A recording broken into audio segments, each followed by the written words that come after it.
बिस्मिल्लाहिर्रहमानिर्रहीम। अस्सलाम वालेकुम डियर स्टूडेंट्स, उम्मीद है कि आप सब खैरियत से होंगे। तो आज केमिस्ट्री में हमारा टॉपिक है एवोगैड्रोस लॉ। तो जैसे प्रीवियस लेक्चर में हमने पढ़े कि लॉज ऑफ केमिकल कम्बिनेशन।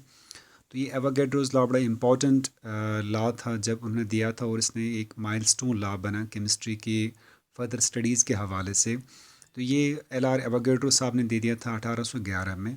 और प्राइमरली ये लॉ बताता है कि equal volumes of all gases at the same temperature and pressure they should contain equal number of molecules.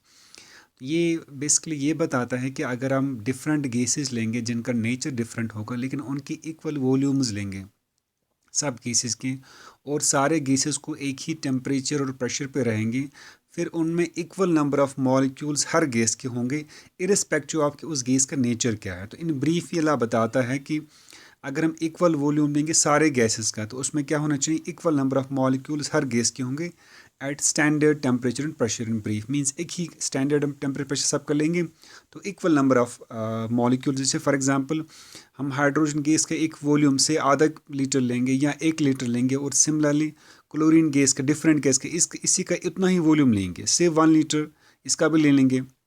तो वहाँ जो HCl गैस बनेगा उसमें दो वॉल्यूम्स होंगे जो नए गैस बनेगा। से इसमें एन मॉलिक्यूल्स वहाँ क्या बनेंगे, 2n मॉलिक्यूल्स बनेंगे जो रिजल्टेंट गैस तैयार होगा। तो ये जो एवोगैड्रो साहब का जो लॉ आया, एवोगैड्रोस लॉ, तो ये पहले केमिस्ट्री के साइंटिस्ट थे जिन्होंने डिस्टिंक्शन किया बिटवीन एटम्स एंड मॉलिक्यूल्स, कि एटम्स क्या होते हैं और मॉलिक्यूल्स क्या होते हैं, जो अब हम आज बड़ी आसानी से समझ पाते हैं। तो अदरवाइज़ उससे पहले मॉलिक्यूल्स का और एटम्स का सेपरेट डिस्टिंक्शन कंसेप्ट नहीं था। तो देवर ये पहले साइंटिस्ट ने ये बताया कि भाई ये बेसिकली मॉलिक्यूल जो होते हैं वो पॉली एटमिक नेचर के होते हैं। मींस ये मॉलिक्यूल जो हैं वो किन के बने होते हैं, जब मोर देन वन एटम्स आपस में कंबाइन करेंगे जो रिजल्टेंट केमिकल स्पीशीज़ बनेंगी उनको मॉलिक्यूल्स बोलते हैं। मींस एक मॉलिक्यूल एक डायटॉमिक होगा, मींस जब 2 एटम्स कंबाइन करेंगे, या जब 2 से ज़्यादा एटम्स कंबाइन एक प्रॉपर तरीके से करेंगे, एक प्रॉपरली केमिकल कम्बिनेशन होगी, तो वह मॉलिक्यूल्स बनते हैं। उससे पहले सेपरेट मॉलिक्यूल्स का कंसेप्ट किसी केमिस्ट्री साइंस ने नहीं दिया था। तो क्रेडिट गोज़ टू एवोगैड्रो साहब कि उन्होंने तभी ये बड़ी मेहनत करके गैसेस को उन्हें स्टडी किया, और ये देखा कि किस तरह से गैसेस, किस तरह से केमिकल्स इन गैसेस फॉर्म में कंबाइन करते हैं, और वहाँ पे कौन सा रेशियो मेंटेन होता है जब रिएक्टेंट्स इन गैसेस फॉर्म में रिएक्ट करके बनाते हैं प्रोडक्ट्स इन गैसेस फॉर्म। तो वहाँ वॉल्यूम रेशियो रहता है, एक प्रॉपर कांस्टेंट वॉल्यूम रेशियो के हिसाब से ही different gases chemicals in gases form combine करते हैं as reactants to form products in the gases form. इस हवाले से बड़ा इंपॉर्टेंट माइलस्टोन ला था जो कि जो केमिकल रिएक्शंस गैसेस फॉर्म में होती हैं वहाँ कौन सा रेशो ये गैसेस रिएक्टेंट्स फॉलो करते हैं प्रोडक्ट्स बनाने के हवाले से।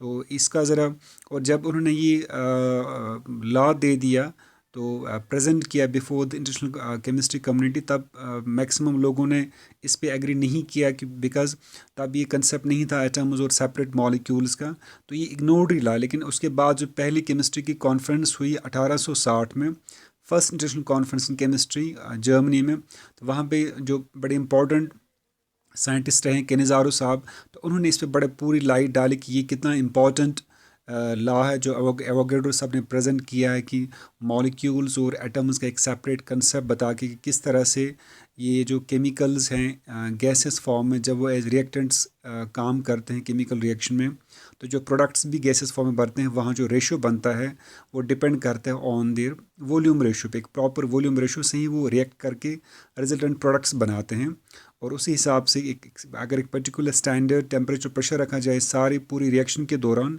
During the course of a chemical reaction, तो जो प्रोडक्ट्स बनेंगे उनका जो वॉल्यूम रेशो जो है वो accordingly as per the react volume ratio of reactants की मेंटेन रहता है।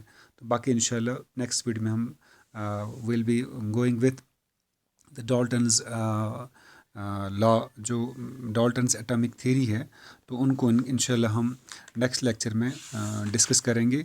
तो जहाँ तक यहाँ तक जो आपने ये लॉज ऑफ केमिकल कम्बिनेशन पढ़े, तो या एवोगैड्रो लॉ, अगर आपको कहीं भी दिक्कत आएगी तो you can contact me from 10 to 4 on my contact number जो आपके पास ऑलरेडी है, या थ्रू व्हाट्सएप या कॉल कर सकते हो।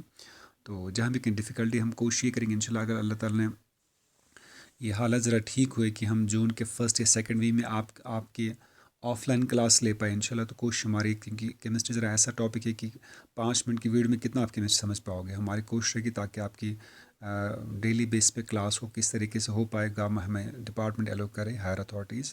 तो इंशाल्लाह हमारी पीरियड जब तक वो ना हो तब तक फ़िलहाल आपको इसी पे गुजारा करना पड़ेगा।